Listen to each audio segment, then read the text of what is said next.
Hello friends, today we're going to be making an artwork inspired by Jennifer Bartlett, and I talked to you about her artworks last week.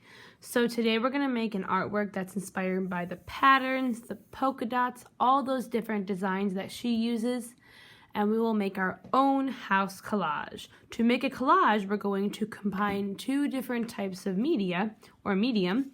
We're going to use paper to build our house first today, and then we will be using some paint on top to decorate some of those patterns.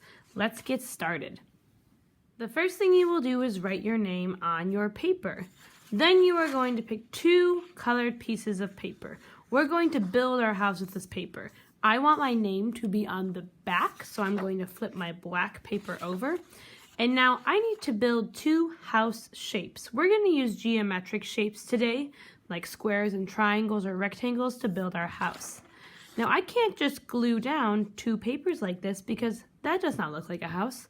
I will need to decide if I want my house to be tall, like a rectangle, or if I want it to be a square. I can use my scissors and cut this piece of paper so it becomes more like a square. I'm just going to cut a straight line across to make it into a square. My other piece of paper I'm going to use for my roof, and I'm going to make a triangle.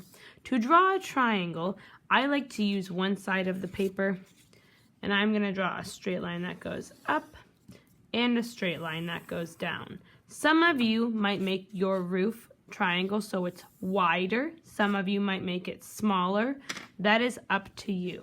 Once you draw your triangle, you can use your scissors to cut along your straight lines.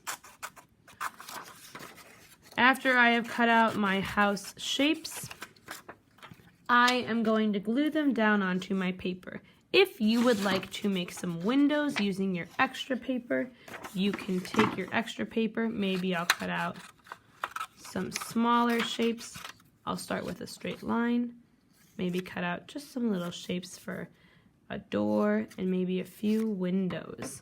Now I can go ahead and glue down all of my shapes. Remember, when we use a glue stick, we open our glue stick, only pop it up a tiny bit, and then we go ahead and rub it on the back of our paper. Please make sure you're rubbing your glue stick on the back of your paper, and when you go to stick it down, make sure you pet it like a puppy so it sticks onto your background.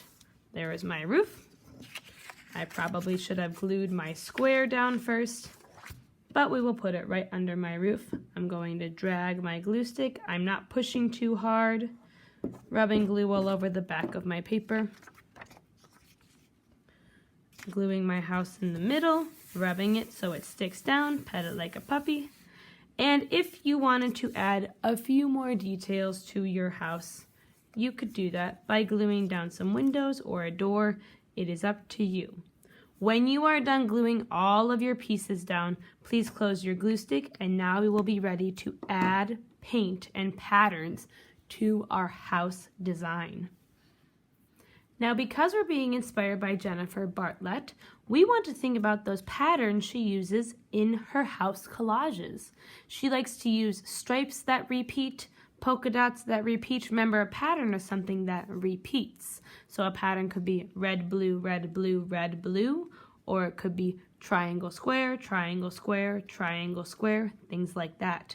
We're actually going to be painting with Q-tips today, friends, so you can make some polka dot patterns or some line patterns with your Q-tips. Some of you might be using Q-tips like this, or you might be using smaller ones. We are going to use whatever colors you would like today. What I ask is that you don't mix your colors, because I've given you all the colors of the rainbow. You do not need to mix them today. Your goal is to decorate your entire background and your house with patterns. You can start wherever you would like. If you want to be inspired by Jennifer Bartlett's green grass polka dots, like she has in a lot of her house collages, you might want to start with green. Now, if you look, I don't have too much paint on my Q-tip. I'm not scooping, I'm just tapping my Q-tip into my paint. Now I can start to tap polka dots onto the bottom of my paper. And I'm going to try to be nice and neat. I'm making a polka dot pattern. That means I'm making polka dots that repeat. Now you can see, as I make my polka dots, they are starting to get thinner because I'm running out of paint on my Q-tip. I will then dip my Q-tip back into my paint and keep going. Now I'm not scribbling all over my paper. I'm focusing on making a pattern of polka dots that repeat. I have chosen green. You might choose another type of color. And I'm trying to keep it under my house. I'm giving each polka dot enough space to decorate the entire bottom of the picture. Now if I'm ready to switch to a new color after I'm done with my grass, I will then just pick a different Q-tip. And I can leave this green Q-tip in the green paint once I am done. Try your best to keep your polka dots nice and neat if you're making a polka dot pattern. If you're trying to make a line pattern, we'll talk about that in just a minute. So here is my Q-tip in my green paint. Now let's say I want to make stripes on top of my roof. I'm going to go with red stripes. So dip my Q-tip in the red, and I'm going to very carefully draw lines with my Q-tip. I might need to dip every time I make a new line, so it's nice and neat. You can make lines that crisscross if you want to make a pattern of crisscross lines. When they crisscross, that means they go one direction, and then some lines go back the other direction. But again, I'm trying to be very neat. This is totally up to you and your art. My goal for you is to fill up your entire paper with patterns. Once you are done, you can throw all of your Q-tips into the garbage and then wait until you are told to wash your hands. Your artwork will go on the drying rack at the end of class so that it has time to dry. I can't wait to see all that you create. Happy creating, my friends!